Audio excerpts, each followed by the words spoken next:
I meant to prepare for something like this because I've heard a lot of things about what people say when they or their family members are diagnosed with a serious illness, or what happens when they run into someone with a serious illness. Um, and I really don't like the, well, don't say this and uh, don't say that, and I don't like the idea of switching between a hat and normal to show that I'm two different people. I meant to prepare for this, and I meant to have something prepared, but in the immortal words of Bill O'Reilly, screw it, we're going live. Ish. Now, don't get excited, Bill. This is probably the one time I'm ever going to quote you in a positive context. So, basically, when you have a chronic disease, and I have a couple, I have celiac disease, which means that I can't have wheat, rye, or barley, and the effects of this can make me seriously sick. Uh, when people offer me cake and I have to keep saying no thank you, I'm occasionally torn and want to say something like, well, if I eat that, this will happen, in rather colorful terms.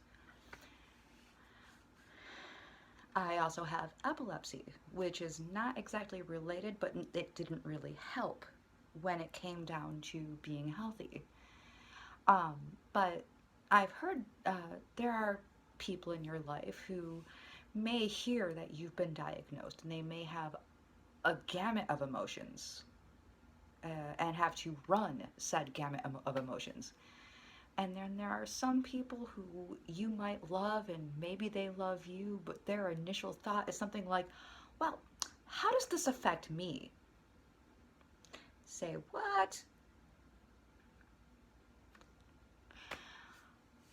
Uh, and then, of course, that's something I heard recently. And yeah, I don't even know the person that well. And even I was just like, excuse me?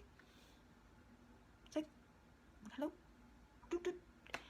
Um, and then I read an article from a woman with a condition I don't have, but who has a feeling I don't tend to have. That the best way to deal with an illness, especially one that is inconvenient and painful and horrific and has risked your life, is to keep a smile on your face, keep laughing, develop a rather weird and awkward sense of humor. And there are people who are telling her things like, well, you're smiling, so obviously you can't be sick. Well, you're not telling the truth because, you're able to laugh. Now, the thing is,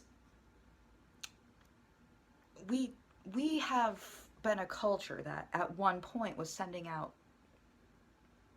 get well cards with these pretty scenes of kittens and bunnies and ponies and get well soon, I love you, all of that.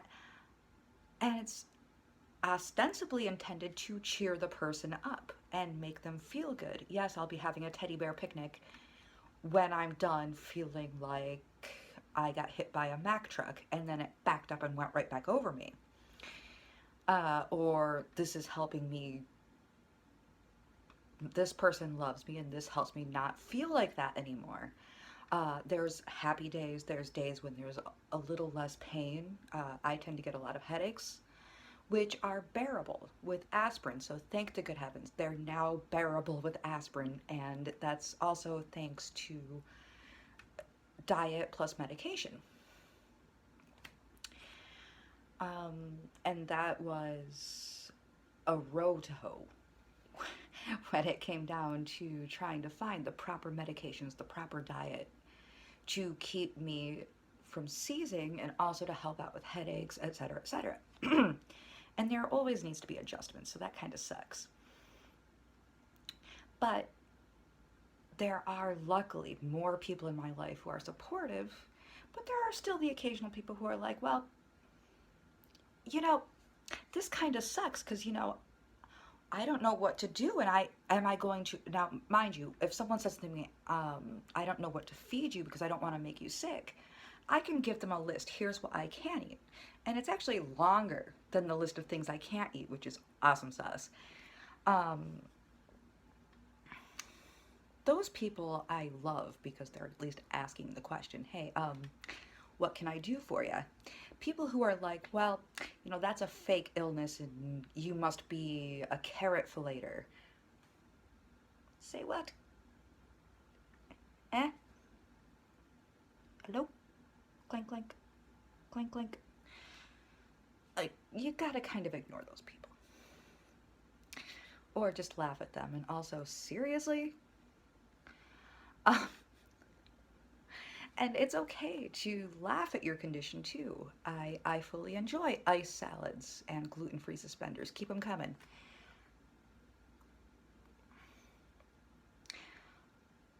Eh.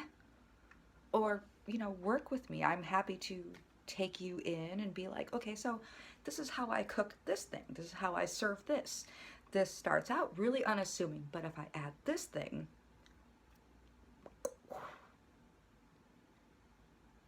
check that out. Taste buds change over time. Taste buds differ. There are things that my family loves that I never liked, like macaroni salad and potato salad, and deviled eggs, which, if you like them, they're all yours. Have at them.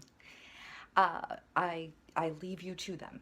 Just, I have favorites too. And I have things that I will love that everyone else will be like, but Beth, that's like totally disgusting. So the question, of course, was, well, how does this affect me? I I don't know. I'm sorry that you're feeling like this. What can I do for you? Well, how can you keep laughing? Because, like, if you're laughing, that means that you're not in pain. Well, it's all made possible by idiots like you. Thank you.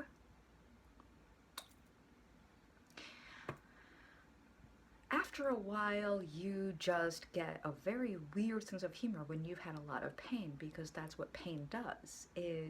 There's such a thing as a gallows humor. When people who have been exposed to the dark just a little too long will definitely start joking about it to make it not so bad. People like executioners and gravediggers, and or people who are physically ill and have been up at gravedigger hours. Yeah. Also, to my friends who may be executioners or gravediggers, your job is important and I love you for it. Just, I don't want to be involved at this juncture. But keep doing the good work you do. Um, and also morticians and medical personnel, and yeah, that's the whole point, is that pain and watching people hurt and watching people in the dark will eventually make you a little bit wacky. Yeah, afraid so. And laughter is part of the human condition. We are taught to laugh at things. We laugh at things that are uncomfortable. We laugh at things that are just, we laugh at silly noises because they're silly. Um, Fart jokes and gross foods and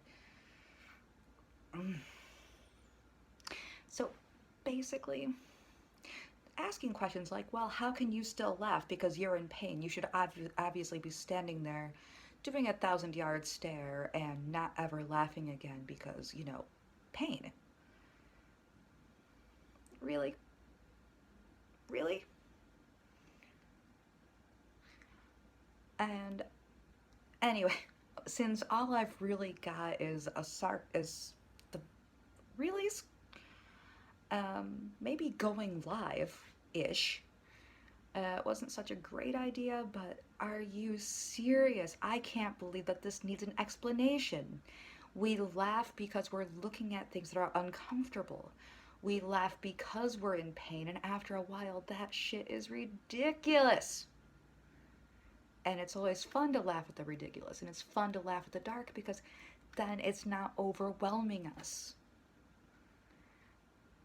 I hate that I don't really have something bright and stupid and nerdy or punny to say right now, but here we are. It's autumn, it's damp, it's a little bit weird, but here we are. I'll be back next time, hopefully with Halloween tips and um,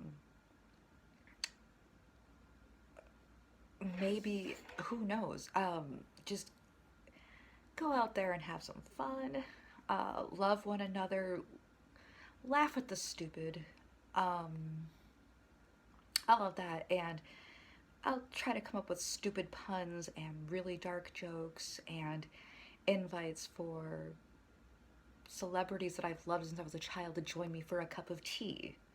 Although some of them are dead, so it would be a seance. Spooky. Um, and in the meantime, take care of yourselves and each other, and I'll catch you on the flip side.